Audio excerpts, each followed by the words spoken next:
Howard, so maybe it's a challenge anyway. But we're going to just continue that slip and slide. But anyway, this is called 1966. It's 3 a.m. somewhere in the Confederate USA between Texas and Georgia. Today, I-20 to the north, I-10 to the south. Then, Big Papa sitting on the porch with a shotgun. Two carloads of drunk rednecks with rags of gasoline. Mega Evers dead. 4 dead children from Birmingham, more than a score injured in the church blast.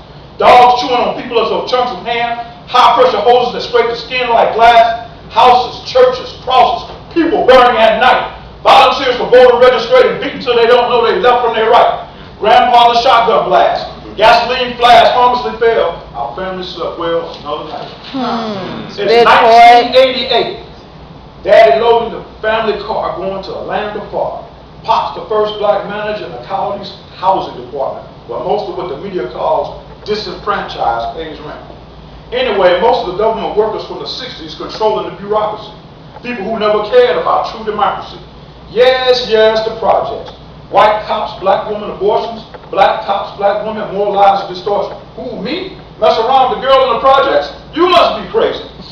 White folks like to talk about the rule of law. The projects no set rules, just did you agree with what you saw? Like apartments selling crack, the apartment managers kickback. Like unoccupied apartments, air conditioning all day. As Confederate flags fly, the construction workers place to get elected. Like 12 and 13-year-old pregnant girls, the fathers, anyone who believe that females are property, and it's everything for purchase world. Like white owners said, afraid to walk their own property. Or hands-off style, do not see or be seen, the best way to avoid legal liability. Told Pops, you're learning a little bit too much, too fast. Just look the other way and get paid if you want to last. Pops, one man against the United Racket, and on the highway, we packed it. It's 2010. I got my cycle reporting as I roll. Yes, today.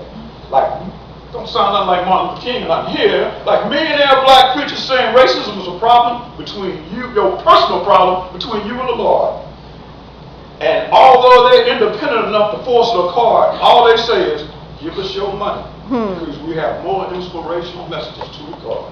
Like multi-billion corporations decide who works and who goes to jail. You see, they pay your elected representatives, whoever they may be, to pass rules building and stocking jails from hell.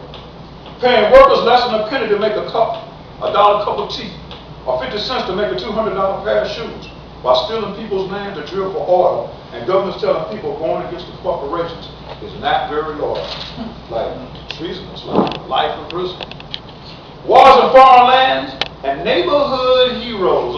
We talking about neighborhood cowards here. Selling drugs for the man. Those that said, oh, it's just no fault of our own. But see the wrong thing in the wrong place decided by them and not by you. Though no fault of their own, off your head your face is blown.